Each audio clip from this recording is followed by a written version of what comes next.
कालच्या व्हिडिओमध्ये आपण ऐकले की मी दीदीवर आरोप लावल्यामुळे दीदीचे डोळे भरून आले होते आणि मग नंतर तिने मला सत्य सांगायला सुरुवात केली. तिने मला ते रहस्य सांगितले जे आजपर्यंत सगळ्या जगापासून ती लपवत आली आहे. दीदी बोलायला लागली. 18 वर्षापूर्वी मी गरोदर होते आणि त्यावेळेस गावातल्या मोठ्या वाड्यात आम्ही कामावर होतो. त्याच वेळेस मालकीनबाई सुद्धा माझ्यासोबतच गरोदर होत्या. त्यांचा पहिला मुलगा 4 वर्षाचा होता. त्याचे नाव विराज होते. माझ्या अजूनही लक्षात आहे की विराज त्याच्या आईला म्हणाला होता की मला एक बहीण हवी आहे. त्याच्या बोलण्याचा अंदाज इतका निरागस होता की मला त्याला मिठीत घ्यावेसे वाटले होते. पण माझी मालकीनबाई विराजचे बोलणे ऐकून रडायला लागली आणि किती वेळ तरी ती रडत होती. मी विचार करायला लागले की मोठ्या लोकांना सुद्धा आपल्या मुलीच्या नशिबाची भीती वाटते का? किंवा कदाचित त्यांना मुलगीच नव्हती पाहिजे. काही दिवस असेच निघून गेले. एक रात्री माझ्या पोटात दुखू लागले आणि त्या रात्री मी एका मुलीला जन्म दिला. त्याच रात्री मालकीनबाईच्या घरीसुद्धा एक मुलीचा जन्म झाला. चारी बाजूला आनंदाचे वातावरण होते, पण मालक आणि मालकीनबाईच्या चेहऱ्यावर काळजीचे भाव स्पष्टपणे दिसत होते आणि मला हे समजत नव्हते की मालक आणि मालकीनबाई असे का वागतात. आम्ही तर गरीब असून सुद्धा मुलीच्या जन्मावर खूप खुश होतो, पण हे लोक खूप श्रीमंत आहेत आणि त्यांना पहिलीच मुलगी झाली आहे, मग त्यांच्या चेहऱ्यावर ही काळजी का होती? मी मनातल्या मनात मालकीनबाईसोबत बोलण्याचा निर्णय घेतला आणि झोपून गेले. असेच 2 दिवस निघून गेले होते. मालकीनबाईने मला त्यांच्या खोलीत बोलवले. तेव्हा मी थोडीफार घाबरले होते. तरीसुद्धा मी माझ्या मुलीसोबत त्यांच्या खोलीत आले. मी खूप वर्षापासून तिथे काम करत होते, पण कधीच मी मालकीनबाईच्या खोलीत गेले नव्हते. आणि आज जेव्हा मी त्या खोलीत पाऊल टाकला तेव्हा माझे डोळे ती खोली पाहून आश्चर्याने मोठे झाले होते. कारण अशी खोली तर फक्त राजा महाराजांच्या घरीच असते. तेव्हा माझी नजर तिथल्या पलंगावर पडली. येथे राजशाही खजानाचे सामान, अगणित रत्न, दागिने ठेवले होते. जेव्हा मी ते पाहिले तेव्हा मी एकदमच दंग होऊन गेले होते आणि 2 पावले मागे सरकले आणि दूर जाऊन उभी राहिले. म्हणजे माझ्यावर ते चोरी करण्याचा आरोप लावणार नाही, पण तरीसुद्धा माझी नजर त्या सोनं नाणं ठेवलेल्या ढिगाऱ्यावर होती, ज्याच्या प्रकाशाने माझे डोळे चमकत होते. मालकीनबाई पुढे आल्या आणि मला बसायला सांगितले. मी थांबले आणि तिथे जमिनीवर बसले. पण मालकीनबाईंनी माझ्या खांद्याला धरून उठवलं आणि पलंगावर बसवले आणि म्हणाल्या, सुरेखा, तू तुझी मुलगी दे. तू तुझी मुलगी माझ्या पदरात टाक. सुरेखा, देवाची शपथ, तुला कधीच यापुढे कोणतीच अडचण येणार नाही. ही गोष्ट ऐकताच मी कान टवकारले होते आणि माझी नजर माझ्या कुशीत असणाऱ्या माझ्या बाळावर पडली, जी त्यावेळेस आपला अंगठा तोंडात घेऊन चोखत होती. मी घाबरत म्हणाले, मालकीनबाई, तुम्हाला तर तुमची स्वतःची मुलगी आहे ना, तर मग माझ्या या काळसर दिसणाऱ्या मुलीची तुम्हाला का गरज पडली? माझे हे बोलणे ऐकताच मालकीनबाई अशा प्रकारे रडायला लागल्या की जशी काय त्यांच्या दुखत्या नसवर कोणीतरी हात ठेवला आहे. रडता रडता त्या म्हणायला लागल्या की सुरेखा, लाचारी कोणत्या माणसाला पाहत नाही. तिला नसते माहीत की मुलींना कसे सांभाळले जाते. मालकीनबाईच्या या बोलण्यावर मला त्यांच्या डोळ्यात बिबीत स्पष्टपणे दिसत होती आणि माझी उत्सुकता अजून वाढली होती. सुरेखा, माझी मुलगी माझ्याकडून घे आणि तुझी मुलगी मला दे. मालकीनबाईंनी पुन्हा एकदा रडून माझ्याकडे माझी मुलगी मागितली. यावर मी काही बोलणार होतेच की मालकीनबाईने माझे पाय पकडले. इतक्या मोठ्या वाड्याची मालकीनबाईंनी माझे पाय पकडताना पाहून मी हैराण होऊन गेले होते. पटकन मी त्यांच्या खांद्याला हात धरून त्यांना उठवले आणि पलंगावर बसवले. पण मला त्याचे सात्वन कसे करावे हे काहीच समजत नव्हते. त्या म्हणायला लागल्या की सुरेखा, मी तुझ्या मुलीचे लग्न अशा शाही खानदानात करेल की तुझे सगळे खानदान सुखी होऊन जाईल. मी तुझ्या सगळ्या मुलांना परदेशात शिकायला पाठवेल. हे सर्व दागिने रत्न तुलाच ठेव. फक्त तू तुझी मुलगी मला दे आणि त्या बदल्यात माझी मुलगी तू घे. हे बोलल्यामुळे मालकीनबाईंचे मन परत एकदा भरून आले होते. पण मी मालकीनबाईंना परत एकदा म्हणाले की मी कशी काय माझ्या मुलीला तुम्हाला देऊ आणि तुमची मुलगी मी कशी घेऊ? माझे पती ही गोष्ट कशी काय मान्य करतील? माझी मजबुरी ऐकून मालकीनबाई परत बोलायला लागल्या. त्यांच्या आवाजात एक प्रकारचे दुःख होते. त्या म्हणू लागल्या की सुरेखा, माझी ही गोड परी, आमचा जीव एका गुन्ह्याचा शिकार होणार आहे. एक रात्री मालक आणि मी एका लग्नावरून घरी येत होतो. त्यावेळी वातावरण खूप खराब होतं. जोरात पाऊस पडत होता. त्याच्यामुळे रस्तासुद्धा नीट दिसत नव्हता. गाडीचे हेडलाईट लावल्यामुळे सुद्धा समोरचे काहीच दिसत नव्हते. त्याच अंधारात माहिती नाही कशी काय एक मुलगी आमच्या गाडीसमोर आली. ती मुलगी याच गावातल्या पाटलाची मुलगी होती, जी त्यावेळेला एवढ्या रात्री का आली होती माहीत नाही. ती मुलगी इतकी सुंदर होती की जशी काय कोणती स्वर्गातली अप्सराच. त्या पाटलांनी आम्हाला ग्रामपंचायतीच्या समोर आणले.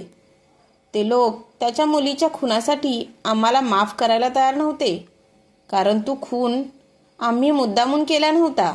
त्यामुळे फाशीच्या ऐवजी ग्रामपंचायतने एक वेगळी शिक्षा मला ऐकवली. ती ही होती की जेव्हा आमच्या सगळ्या मुली 18 वर्षापेक्षा मोठ्या होतील तेव्हा त्यांच्यातल्या सगळ्यात सुंदर मुलीला या गुन्ह्याची शिक्षा व पाटील परिवार देणार होता. ते लोक त्या मुलीचे लग्न आपल्या कोणत्याही मुलासोबत करून तिला घेऊन जाणार आणि पुढे जाऊन ते काहीही करतील. सगळी त्यांचीच मर्जी असेल. पण मुलगी दिसायला सुंदर पाहिजे. दिसायला सुंदर नसणारी मुलगी किंवा पैसे ते पाटील लोक घेणार नाहीत. आमची फक्त हीच एक मुलगी आहे, जी आत्तापासूनच खूप सुंदर दिसायला लागली आहे. तू तर पाहतच आहेस तिला. असे म्हणताना मालकीनबाईंनी त्यांची मुलगी माझ्यासमोर धरली होती. ती अशी दिसत होती जसा काही कोणता चंद्राचा तुकडाच होता. म्हणजे याचा अर्थ असा होता की मोठी झाल्यावर या मुलीला पाटलाच्या घरी जायचे होते. मी माझ्या मुलीच्या चेहऱ्याकडे पाहिले आणि मी लगेच समजले की मालकीनबाई माझ्याच मुलीला का मागत आहेत. माझ्या या मुलीचा रंग माझ्या बाकीच्या मुलीसारखा काळाच होता. माझ्यासमोर त्या सुखसुविधा सुद्धा होत्या ज्या मालकीनबाईंनी देण्याचं वचन दिले होते. माझ्या मुलीचे भविष्य आणि माझ्या मुलीच्या आयुष्य सगळं काही माझ्या नजरेसमोर फिरायला लागलं होतं आणि मी माझ्या मुलीला मालकीनबाईंना द्यायला तयार झाले. मी मुलीची अदलाबदल करायला तयार झाले होते, ज्याच्यावर मालकीनबाईचा चेहरा सुद्धा खूप खुश झाला होता, जसं काय त्यांचा स्वतःचा जीव वाचला होता. मालकीनबाईंनी माझ्याजवळ खूप सारे दागिने, मोती, रत्न टाकले. मालकीनबाईंनी त्यांच्या मुलीच्या खूप साऱ्या पप्प्या घेतल्या आणि त्या मुलीला माझ्या झोळीत टाकले. ती मुलगी इतकी नाजूक बाहुलीसारखी होती की मी तिची पप्पीसुद्धा घेऊ शकले नाही. मालकीनबाई मला म्हणाल्या की तू जेव्हा रोज या वाड्यात कामाला येशील तेव्हा माझ्या मुलीला घेऊन येत जा, म्हणजे आपण आपल्या मुलींना रोज पाहू शकू. पण आपण मुलींना कधीच सांगायचे नाही की त्या कोण आहेत. दोन्ही मुली मोठ्या होतील आणि त्यांचे लग्न होईल तेव्हा त्यांना आपण सत्य सांगू. मालकीनबाईच्या या बोलण्यावर माझी कोणतीच हरकत नव्हती. मी लगेच त्यांना होकार दिला आणि माझ्या नवऱ्याला सुद्धा कसेबसे करून समजावले. अशा प्रकारे आमच्या गरीब घरात एक राजकुमारी राहत होती आणि आमची मुलगी तिथे मोठ्या वाड्यात तिचे जीवन जगत होती. मी नेहमी तिकडे जाऊन माझ्या मुलीला पाहत होते आणि कधीकधी तिचे फोटो आणि छोटे छोटे कपडे लपवून ठेवत होते. त्या कपड्यात मला माझी मुलगी दिसायची. जसे ठरले होते तसेच मी चिकूला घेऊन त्या वाड्यात जात होते. ती तिथे जाऊन छोटे सरकार म्हणजे विराजसोबत खेळायची आणि मी सुद्धा तिला त्यांच्याबरोबर खेळू द्यायची. कारण मला वाटायचे की त्या दोघांच्या मध्ये खूप जवळचे नाते आहे. असेच दिवस निघून जात होते आणि आमच्या मुली आता मोठ्या झाल्या होत्या. चिकू आणि रेवा दोघेही 18 वर्षाच्या झाल्या होत्या. मालकाने मालकीनबाईंना शिक्षा ठरल्याप्रमाणे तो पाटील रेवाला मागण्यासाठी तिला पाहण्यासाठी वाड्यावर आला. आणि मग तेच झाले जे मालकीनबाईंनी मला सांगितले होते. पाटील रेवाला सोबत घेऊन गेले नाही, कारण त्यांना एक सुंदर मुलगी हवी होती. पण ती काही रेवा नव्हती आणि त्या पाटलांनी मालकाकडून 1 रुपया सुद्धा घेतला नाही. आम्ही या गोष्टीवर हैराण झालो होतो की कसं काय पाटलांनी यांना असेच सोडले. पण आम्हा सगळ्यांना या गोष्टीचे उत्तर 3 दिवसानंतर मिळाले, जेव्हा रेवा तिच्या खोलीत मृतावस्थेत सापडली होती. त्याने खुनाचा बदला खून करूनच घेतला होता. मुलगी दिसायला चांगली नव्हती म्हणून काय झाले, पण मुलगी तर त्यांचीच होती ना. त्या दिवशी मालकीनबाई सुद्धा खूप रडल्या होत्या, कारण त्यांनीच तर रेवाला त्यांची मुलगी म्हणून सांभाळले होते. आणि मी सुद्धा माझ्या या दुःखात रडत होते की मी माझ्या मुलीला कधीच माझ्या कुशीत घेऊ शकले नाही. काही दिवस असेच निघून गेले आणि आमच्या आयुष्यात एक वादळ आलं. चिकूने मला आणि तिच्या बाबांना विराजसोबत लग्न करण्याबाबत सांगितलं. त्या गोष्टीवर आम्ही दोघांनी लगेच तिला नकार दिला, कारण आम्ही चिकूचे लग्न तिच्या सख्ख्या भावासोबत कसे लावून देणार होतो. आमच्याकडून खूप मोठे पाप झाले असते जर चिकू आम्हाला करायला सांगत होती ते आम्ही केले असते तर. आम्ही दोघेही नवरा बायको खूप टेन्शनमध्ये आलो होतो की या समस्येला आता कसे सोडवायचे. आम्ही याचाच विचार करत होतो की तेव्हा चिकू विराजसोबत घरातून पळून गेली आणि आमच्या सगळ्या मेहनतीवर पाणी पडले. ज्या मुलीचा जीव वाचवण्यासाठी आम्ही आमच्या मुलीला गमावले आणि तीच मुलगी आमचे तोंड काळे करून निघून गेली. आज जेव्हा ती त्याच्या नवऱ्यासोबत आली आहे तर मी कशी पाहू शकत होते की आपल्या सख्ख्या भावाची बायको आहे. दीदी मला हे सर्व रडत रडत सांगत होती आणि मी तोंड आ करून सगळं काही ऐकत होते. आणि जेव्हा ती अजून जोरजोरात रडायला लागली तेव्हा मी सुद्धा हैराण झाले होते की आम्हाला हे कधीच कसे कळले नाही. दीदीने आयुष्यात आत्तापर्यंत जे काही सहन केले आहे तो विचार करून सुद्धा माझ्या डोळ्यात अश्रू वाहत होते आणि मी दीदीला मिठी मारून जोरजोरात रडायला लागले. दुसऱ्या दिवशी जेव्हा दीदी आणि दाजी वाड्यावर जाण्यासाठी तयार झाले तेव्हा त्या दोघांनी विचार केला होता की ते दोघे आता काहीच लपवणार नाही आणि चिकूला सर्व काही सत्य सांगून टाकणार. आज मी सुद्धा त्यांच्यासोबत होते. तेव्हा आम्ही वाड्यावर पोहोचलो तेव्हा समोरच मालकीनबाई दिसल्या, ज्या मालकाला चहा देत होत्या. आज दीदीची मान खाली नव्हती. दीदी त्या दोघांच्या समोर खुर्चीवर बसली होती आणि दीदी मालकीनबाईला म्हणाली, तुमच्या मुलीचा जीव वाचवला आहे, पण आमच्या मुलीने खूप मोठे पाप केले आहे. दीदीच्या बोलण्यावर मालकीनबाई आश्चर्यचकित होऊन दीदीकडे पाहायला लागली आणि विचारले की काय झाले सुरेखा, तू असे का म्हणत आहेस. माझी दीदी त्यांना म्हणाली की चिकूने पळून जाऊन लग्न केले आहे, ते सुद्धा विराजसोबत. सख्खे भाऊ बहीण कसे काय लग्न करू शकतात. हे बोलता बोलता दीदी रडू लागली.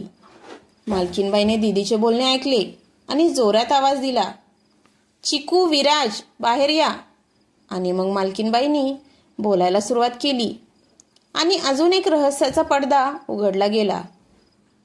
मालकीनबाई म्हणाल्या की विराज हा आमचा मुलगा नाही. विराज तर मालकाच्या मित्राचा मुलगा आहे. त्यांच्या मित्रांचा आणि त्यांच्या बायकोचा एका अपघातात मृत्यू झाला. त्यामुळे विराजला मी आणि मालकाने लहानच मोठं केलं आहे. तो आमचा सख्खा मुलगा नाही आणि आम्हाला त्याच्या लग्नाबद्दल सुद्धा माहिती आहे. मालकीनबाईंनी हे सत्य सांगितल्यावर आमच्या दीदीच्या चेहऱ्यावरचा रंग उडाला होता, कारण त्यांना बाकीचे काही सत्य सांगितले गेले नव्हते. सगळ्या अडचणी या गरीब लोकांनाच त्यांच्या जीवनात झेलायला लागतात. मालकीनबाईंनी आज पुन्हा एकदा माझ्या दीदीच्या पायांना स्पर्श केला होता, पण माझी दीदी तिथून उठून आली होती आणि मी पूर्ण रस्त्यात हाच विचार करत होते की सगळे बलिदान फक्त गरीब लोकांनाच द्यावे लागतात का? माझ्या दीदीने संपूर्ण आयुष्यभर अपमान पाहिला होता आणि आपल्या मुलीला सुद्धा गमावले होते. गरिबांना त्यांच्या आनंदावर काहीच अधिकार नसतो का? तर मित्रांनो, ही कथा तुम्हाला कशी वाटली ही कमेंट बॉक्समध्ये नक्की सांगा. आणि चॅनलवर नवीन असाल तर चॅनलला सबस्क्राईब करायला विसरू नका. पुन्हा भेटू अशाच एका कथेसोबत. तोपर्यंत